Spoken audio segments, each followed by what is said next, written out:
We are going to cover typhoons and cyclones really, but we're going to see quite a few, as much as 17 this year, with about 3 high level, anything on the 5s, category 5s, I'm afraid. With typhoons, it seems to be getting worse, and there's going to be about possibly 5 category 4s, but I think 2 of them could be a category 3 coming into a 4. So the rest 2 actual category 4s. So in this area, and we're talking in the Pacific and the Indian Ocean, but they're all traveling through to this area here and affecting this. And the Philippines, I'm afraid, does get hit quite a bit, residual rain into Australia.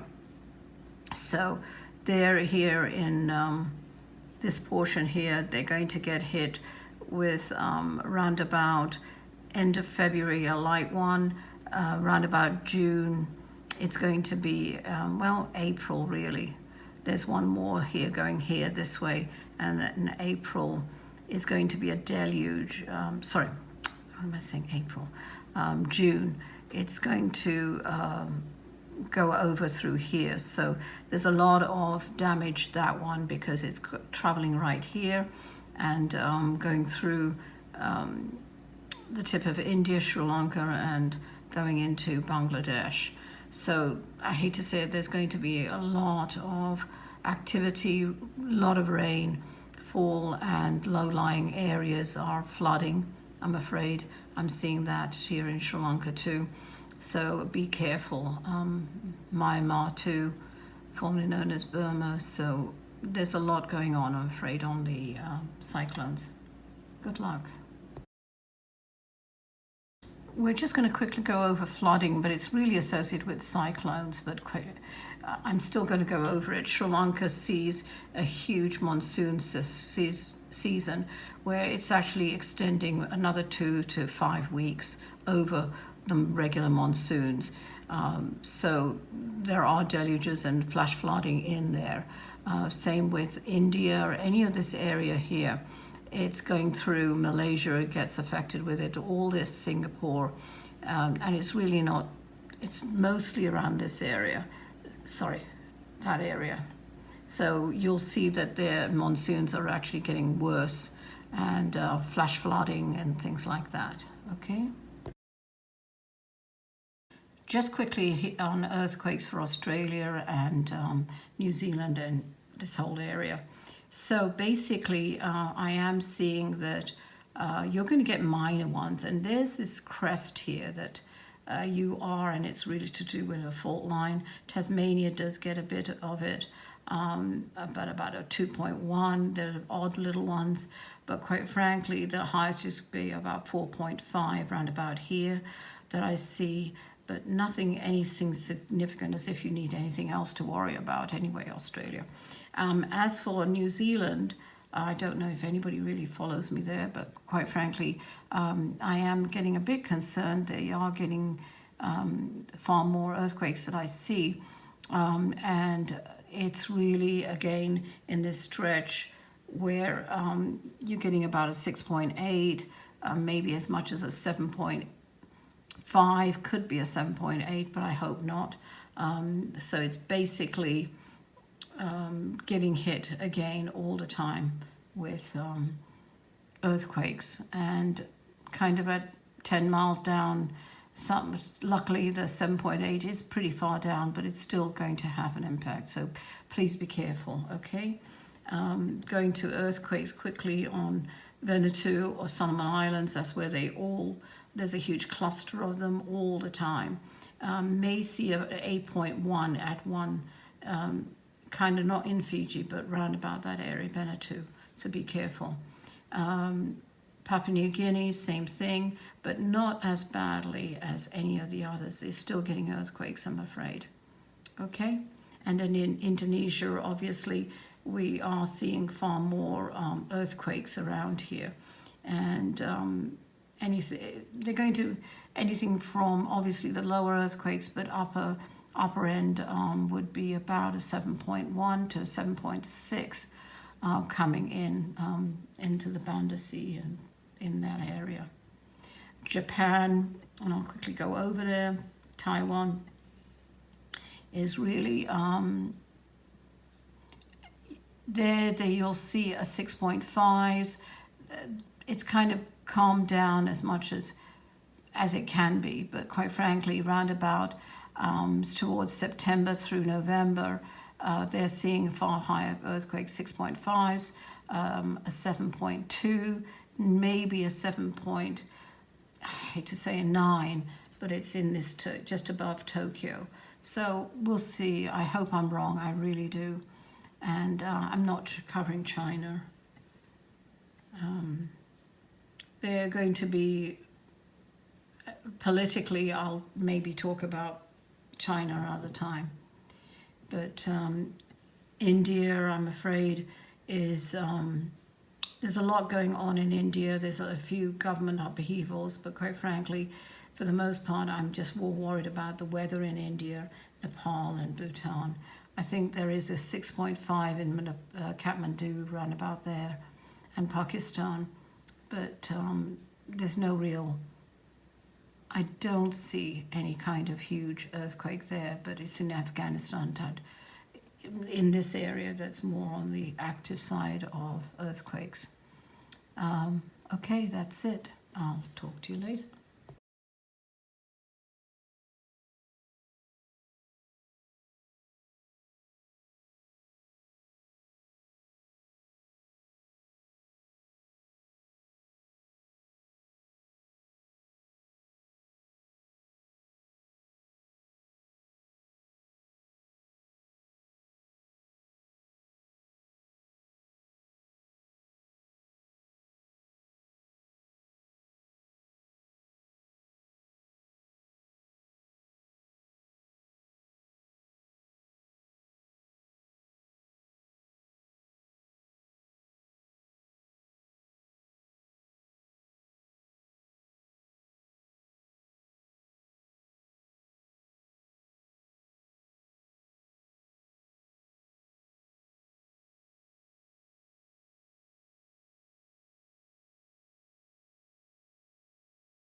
Hi, back again here, and we're on the Johns Hopkins University of Medicine website, and they give pretty, hopefully an accurate one, far more comprehensive anyway. So I just wanted to, the last COVID update I did was a few months ago, and I did mention that I did see something of a drop over Christmas. So just to let you know, over here on the right, and I'll bring it over a bit here. Here over on the right, on the 25th, it did drop, but obviously because we were at home or whatever, but there was a slight drop here. Daily cases, daily deaths, and here it was daily administered, so I don't care about that one. So basically, I was right there. For some strange reason, maybe it's because everybody was at home and not going out. So that was that. Let's concentrate on, in America, I'm just going to move that over so you can see. US is claiming at 28-day total at 6 million. Again, 55.5 million total. United Kingdom at 2 million. Coming into nearly 2,800,000 coming in, totals of 13 million, 13 and a half. France, and you can read that anyway. Italy, 28-day total is 1,218,000. We're going over certain countries here quickly, and I'll give you the projection, but quite frankly, the Omicron is, I'm still seeing it develop. I hope to God I am wrong and that my predictions are inaccurate, and you could, call me whatever you like, but quite frankly, I'd rather be that way than dead on with this kind of discussion here and prediction. So basically, the total cases are 291 million, nearly 92, coming into 92 million across the world. So total deaths are at 5 million for 5.5. So it's just so sad that the 28-day cases load is coming up to 24 million. Now, Omicron obviously is moving faster than the others.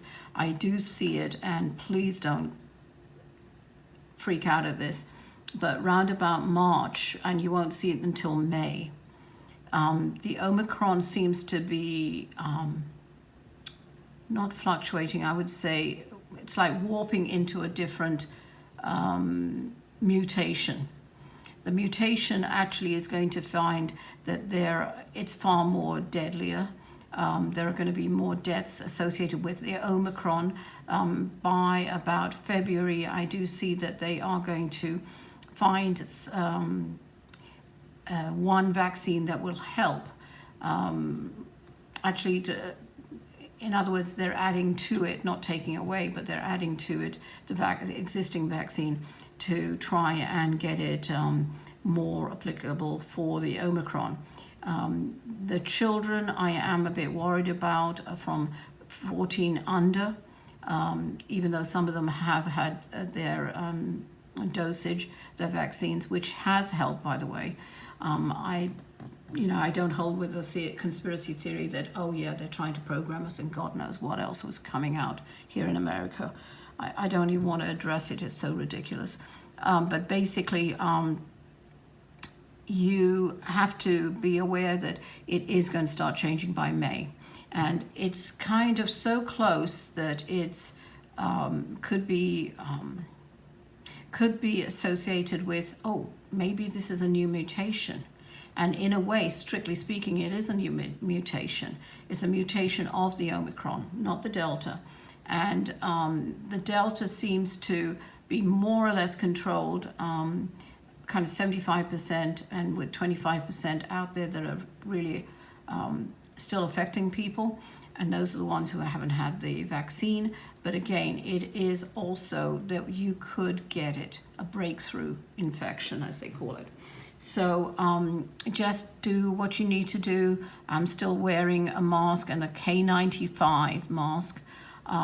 If you can't get over the the really high-end one, because obviously the nurses and doctors need that, and the people in the hospitals.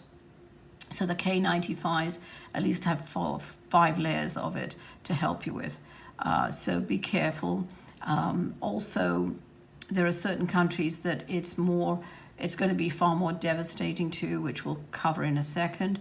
I do see other mutations coming in, developing this year, other than the one, and I still see it associated with Omicron. And that one, you'll see there is a surge in the current Omicron, and we'll go over quickly sections or continents. So we're looking at South in America here, and we'll do that. And I'm seeing the actual peak coming in to America, coming in round about actually middle April to end of May, where it's more or less caught up on itself, that where it could get not only trace, but quite frankly, infect other people. So there's going to be actually 3 peaks. One peak coming in at the end of January, and that's really middle to end of January. So it's another week and a half. I'm actually filming this on on the 3rd of January. I'm really seeing ahead. January 3rd. So I am seeing in about a week and a half to 2 weeks, you'll see a spike, and that's really associated with quite naturally New Year's Eve and everybody getting together, and that's in America. Okay, I'm only talking about America at the moment. Then I'm seeing one in March, around about the 12th to the 15th. I'm seeing the real end peak, which is kind of a lesser peak, but the 28-day total coming down kind of about 50%, but it's still a peak coming in at around about the May 1st or 2nd. The end of the Omicron won't be, it'll be still kind of an ingredient in the soup, put it that way, until about November. So it's still going to be circulating around America, okay? We'll talk about the other variants later. Delta is still strong, and it's going to actually affect far more in this region here and in California, and definitely the New York Association. Florida as well, by the way. So those are where Delta and Omicron are going to be feasting. I hate to say it. Okay, so that's America. We're going to South America again. These are highly populated areas where there is high population, and sadly, in Haiti and everything else, trying to get vaccines to them, it's hard. So that's the sad bit about it. We're going Africa. Again, same thing, Omicron. But I'm just touching on the really sensitive areas. And I'm seeing Italy get really bad, I'm afraid. Their peak for Omicron is going to be actually around about, they're peaking at the end of, about the 18th of January, and then they're peaking at March 12th, round about that area, with the third peak round about May 16th. It seems to be just going rapidly right through, and there are reported deaths by more in May, I'm afraid, with Omicron. Spain as well, France, all of these other countries in Europe, I'm seeing peaks in more or less the same area as Italy. So I'm just not going to touch that. London has a kind of an extra peak round about April, end of April, and one in June. Okay? Just moving over, just touching on the major countries here. India sees their peak with Omicron round about, let's see, it's really about end of January into February, and there's one in March 17th and one in April 22nd. Then there's a further peak with a new variant in August, okay? And that one goes through, and it's really, again, it's trying to find the vaccines and have it distributed. Same more or less with Sri Lanka, it's same thing. Singapore seems to be, even though they're trying to control it, I'm really not touching on too many. Australia, yes, there are, and you're pretty well controlled. Like, well, New Zealand is exceptional, but Tasmania and everything, I do see there's a slight peak coming in about a week and a half to 2 weeks from now. That's January 18th, and round about March 22nd is another peak. You really go through Omicron round about the end of Omicron, well, I would say end, the downtrend for Omicron will be coming in round about August 17th, even though you really aren't anywhere near the level that we are at here in America. New Zealand, same thing. They're really pretty well controlled. They're right on top of things, which is really nice to see.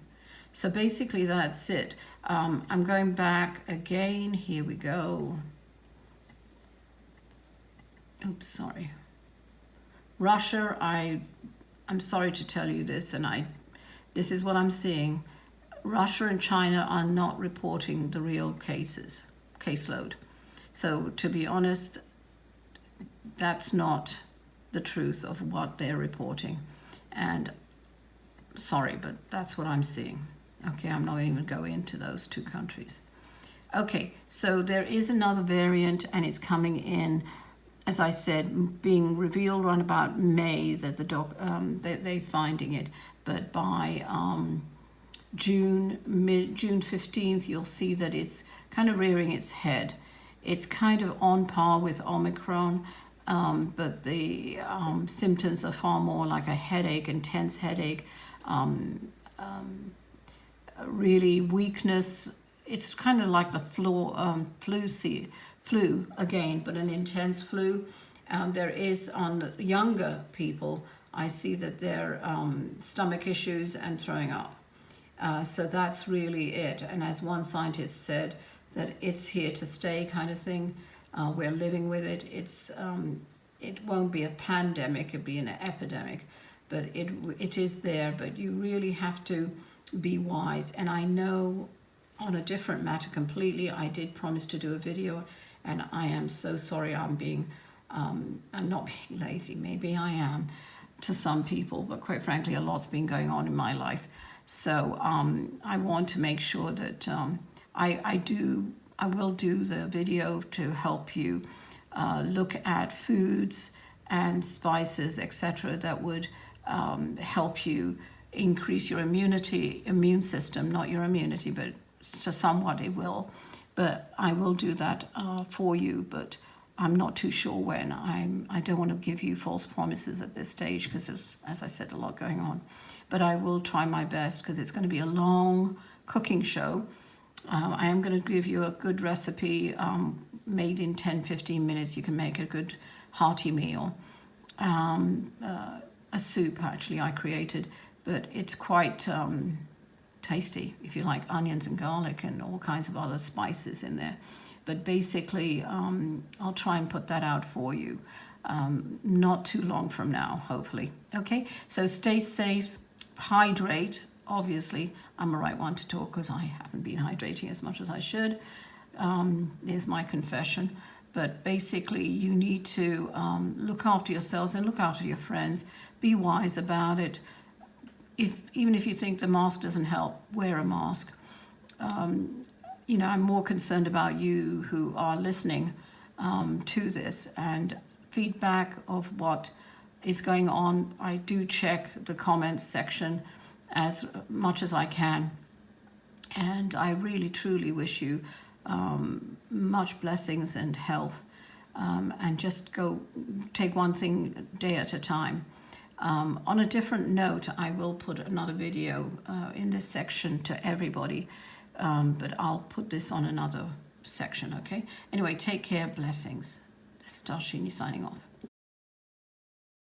Okay, on this one, it's really for everybody, and that is that quite a few months ago, somebody had asked about, why are the young ones getting hit, and if I could put my life in front of theirs, I would, which is a lovely and beautiful sacrifice, but quite frankly, I'm seeing it a bit further than that, this whole thing with the pandemic and with all the subsequent deaths and sadness going on, to fear is, I used to teach a class, I don't know if I'll start those again, but it's called Face Your Fears, and I just want to talk quickly about fear, and that is really, it's things that we only fear things that we can't control, and a lot of us are controllers. I'll confess I'm a controller, and we try and control our lives, and you'll find obviously in this circumstance that we haven't controlled our lives. We can't control it. You can't control those other people who being fixated with conspiracy theories just to try and avoid looking at issues in their own lives, and they strike out. And that's why racism, I hate to say it, is going to be rampant. And here in America, I'm afraid the previous administration has promoted that, sadly. And it is something that you have to be aware of. And when you're aware of, you won't do it. You won't get caught in that trap. But that's only one of the things, bigotry, racism. It's a hatred of other cultures, which is so stupid. You're only hating yourself because we're all at this in the same. We are all human. So please be far more mindful of it. I try and speak to, when I'm doing readings, and try and show people that they have the power to change things in their lives. But if you start concentrating just on yourself, not, in your own backyard, in your own house, the fear will be far more controllable. And you don't need to start fearing, what if? Well, one of the exercises, which is very, very simplistically put here, is always realize the fear to the worst scenario. And the worst scenario is you die. Or actually a worse one than that is that you survive and you're a long hauler with this pandemic. But quite frankly, you still have to look at that fear. But always be proactive. That's why I was trying to push people last year and say, please do your trust. If you can do a trust in America, do it.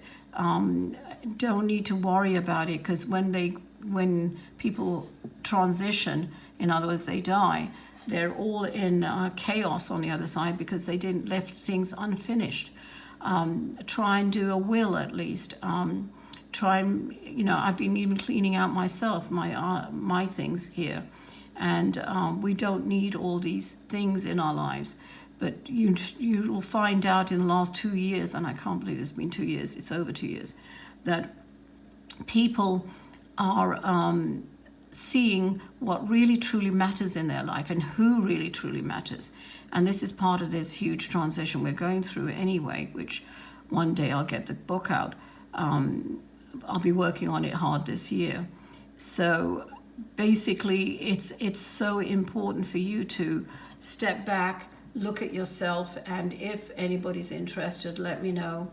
I'll start putting little things for you to look, exercises, and maybe do some little videos, excerpts of the book that you could start working on yourself and start letting go of the fear. And you don't need to start worrying. I know there are people out there, by the way, who are so sadly in need of medical attention. Think of those countries where they don't have any medical attention because they can't afford it or they can't get to it because of where they are located. And we are so privileged in America, at least, and in certain other European countries, etc., that we don't realize, you're always looking over your neighbor's fence saying, what look, they're doing better than me. Just start concentrating on yourself. Try find some happiness in your life, even if it means reading a book or talking with a friend or staying in touch with a loved one. And I know a lot of you don't even have that, family or friends. And it's just even putting on a happier movie or simple little things. And I'm sorry I'm on my soapbox here, but it's so crucial to start worrying about yourself before you think about other people. And because you have to be that strength. And this is really in answer to one of the comments from last year. And she's such a giving person, this person. But she has to realize that she has to really be strong for the whole family by taking care of herself. And that includes you, I'm talking to, who's listening to this. So please think of something better than a soapbox. There's so many suicides, and that's on the increase, which I'll put a note on. And it's from the ages I mentioned in the note in the video. It was actually a slide. And that is what I'm really concerned about. So please look for signs. You can't stop them. That's, as with my readings, I don't know how many I have been able to show them that suicide is not the answer. But I do know I did save quite a few, but it is ultimately their choice. And all they are is because they're lonely, all right? So you have a strength and power within yourself that you can affect people, reach out to people, connect with them. So that's what I'll leave you with, that this year make it about, not exactly nothing about yourself, but it's everything about yourself, to be honest. And then it works outwards. So you're the sun, and let the heat hit everybody else around your universe, okay? Well, blessings and love to all of you, and keep safe. Take care. Bye-bye.